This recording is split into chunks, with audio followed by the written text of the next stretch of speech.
শুভ সকাল বন্ধুরা। আজকে সকালবেলায় চলে এসেছি হাঁটতে। আমাদের পাড়াতেই একটা গার্ডেন আছে, সেই গার্ডেনে সকালবেলায় চলে এসেছি হাঁটতে। 6টা বাজে, কিন্তু কি রোদ দেখতে পাচ্ছ, 6টার সময় রোদ উঠে গেছে।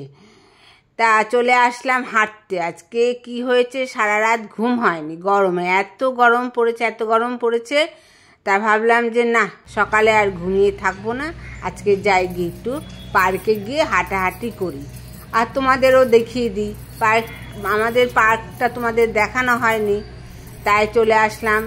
এসে একটু হেঁটে এই যে বসে আছি, বসে এসে তোমাদের সাথে একটু কথা বলছি। দেখো আমাদের পার্কটা কত সুন্দর ডেকোরেশন করেছে। আবার এই পার্কে জানো তো নানা রকম ইনস্ট্রুমেন্ট আছে এক্সারসাইজ করার জন্য। এখানে বয়স্ক, মাঝবয়সী, ইয়াং সবাই এসে এক্সারসাইজ করতে পারে। যেরকম পেটের ব্যায়াম, হাতের ব্যায়াম, পেশির ব্যায়াম, পায়ের ব্যায়াম খুব ভালো হয় করলে পরে। আমি মাঝে মাঝে এসে করে থাকি। তা আজকে তো ব্যায়াম করার ড্রেস পরে আসেনি, তোমাদের দেখাবো বলে এমনি চলে আসলাম। সেই জন্য একটুখানি এক হাতে ফোন ধরে আর এক হাতে একটু করে নিচ্ছি এক্সারসাইজগুলো, সেটাই তোমাদের দেখাচ্ছি। না হলে এখানে খুব ভালো এক্সারসাইজ করা যায়। 2-3 বার ওয়াকিং করে তারপরে এক্সারসাইজগুলো করি আর কি। আর জানো তো আজকে যেহেতু পয়লা বৈশাখ, সেহেতু এখানে নানা রকম অনুষ্ঠান হয়, নানা রকম গ্রুপ এসে এখানে কাজকর্ম করেন, তাদের সামাজিকতার কাজকর্মগুলো দেখানো হয়। আর এখানে বাচ্চাদের জন্য পার্ক আছে, যার জন্য মায়েরাও চলে আসে। আর এসব জায়গায় দেখেছো তো পয়লা বৈশাখের জন্য আমাকে পার্টিসিপেট করার জন্য বলেছিল। আমরা তারপরে রাত্রিবেলা ফোন করে দিলাম, শরীরটা খুব খারাপ ছিল। আর এখানে একটা প্রোগ্রাম হচ্ছে, শোনো ওদের গানগুলো।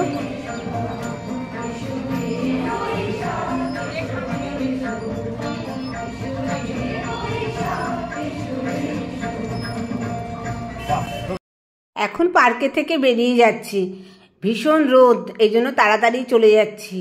আবার গিয়ে তো আজকে পয়লা বৈশাখ, অনেক কাজকর্মও আছে সংসারে। এদিকে দেখো মাছ, ফুল, কিছু কিছু সবজি বসে পড়েছে বাজারে। এদিকে ডিম। চলে আসলাম বাড়িতে, এসে কি করেছি, ব্যালকনিতে বসেছি। বসে সবাই তো ঘুমাচ্ছে এখন, এই জন্য আমি 1 বোতল জল নিয়েছি আর একটা ইলেকট্রিক পাউডার নিয়েছি। এই নিয়ে জল দিয়ে গুলে খাবো। এই খাওয়ার পরে নীলষষ্ঠীর সময় অনেকগুলো বেল জমেছিল, পাকা বেল, সেই বেলগুলো দিয়ে ওদের সবাইকে শরবত করে দেবো। আর বেলের পানা, পানা কি শরবত সবাই বলো তোমরা, সেই বেলের পানা খেতে তো ভালোই লাগে। গরমকালে যদি বেলের পানা পাওয়া যায় না, পেটও ঠান্ডা থাকে। আর বেলের পানাতে আমি কী করবো জানো তো, মিষ্টি দেবো না, কারণ সুগার আছে তো আমাদের বাড়ির আছে, সেই জন্য মিষ্টি দেবো না, খালি লবণ দেবো আর দেবো লেবু। লেবু দিলে টকটক হয়, আর লেবু এই গরমকালে খাওয়া খুবই ভালো, এবং গরমকালে তোমরা সবাই লেবু খাবে, তাই কিছু লেবু চিপে দিচ্ছি। তখন ছেলে ঘুম থেকে উঠে পড়েছে, এখন বলছে যে একটু বেশি করেই তাহলে চিপবে লেবুটা, টকটক হলে খেতে ভালো লাগে বেলের পানাটা, জানো তো। আর এই বেলটাও খুব ভালো ছিল, দেখেছো কালারটা দেখেই বোঝা যাচ্ছে। বেলটাও। জীবনধারা চ্যানেলে তোমাদের সবাইকে স্বাগত। আশা করি সবাই ভালো আছো, সুস্থ আছো। আজকে হচ্ছে পয়লা বৈশাখ, তার জন্য বড়দের জানায় আমার প্রণাম, আর ছোটদের জানায় আমার বুক ভরা ভালোবাসা, আর বন্ধুদের জানায় আমার শুভেচ্ছা। আর নতুন বন্ধুদের জন্য আমার বিশেষ বিশেষ অনুরোধ, এই পয়লা বৈশাখ থেকে শুরু করেছি, সেটা হচ্ছে আমার চ্যানেলটিকে অবশ্যই সাবস্ক্রাইব করে দিও, আর পাশের বেল আইকনটি প্রেস করে দিও। আর যদি ভালো লাগে তাহলে অন্তত একটা লাইক দিও। এই বেলের পানা হয়ে গেলেই স্নান টান করে চলে যাব ঠাকুর ঘরে। তার আগে কি করব, তার আগে আমাদের গাছ থেকে এঁচড় পেড়ে নেব, কারণ হচ্ছে স্নানের আগে এঁচড়টা পেড়ে কেটে কুটে রেখে দেবো। আজকে রবিবার করব এঁচড় রান্না।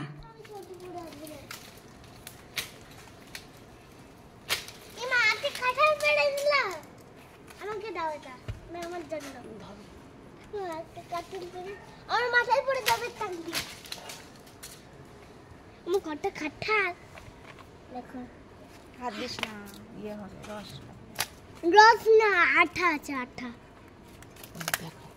এই দেখো দুটো বড় বড় কাঁঠাল পেরেছি, দেখেছো আমার কি আনন্দ। গাছ থেকে কাঁঠাল পাড়ার আনন্দই তো আলাদা, তাই না? গাছে যদি উঠতে পারি না, ওই যে পাঁচিলটা দেখছো, পাঁচিলটার ওপরে উঠে দাঁত দিয়ে পারলাম। এটা কিন্তু আমাদের নিজেদের গাছ, তোমাদের আগেও একবার দেখিয়েছি তাই এবার চলে আসলাম এঁচোড়টাকে কেটে নেব। দেখো না, বড় একটা বটি নিয়ে বসেছি এই পুজোর ঘরে। এই দেখো আমাদের চলে যাব লক্ষ্মী দেবতা আর গণেশ কে কত সুন্দরভাবে সাজানো হয়েছে। দেখো তো তোমাদের কীরকম লাগছে সাজানোটা। এটা কিন্তু আমি সাজাইনি, এগুলো সব সাজিয়েছেন আমার শাশুড়ি মা।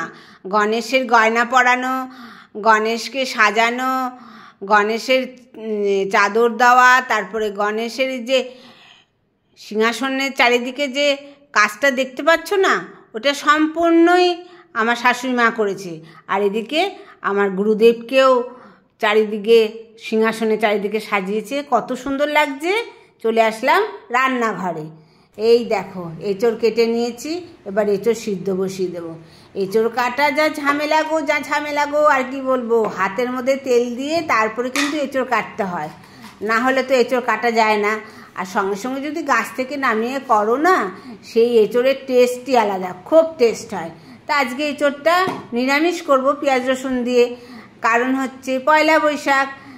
আর থাকবে চিকেন তো থাকবেই। এঁচোড়ের রান্নাটা হয়ে গেছে, এই দেখো চিকেনটাও বসিয়ে দিয়েছি। আর কি রান্না করেছি তোমাদের সব দেখাচ্ছি, দাঁড়াও।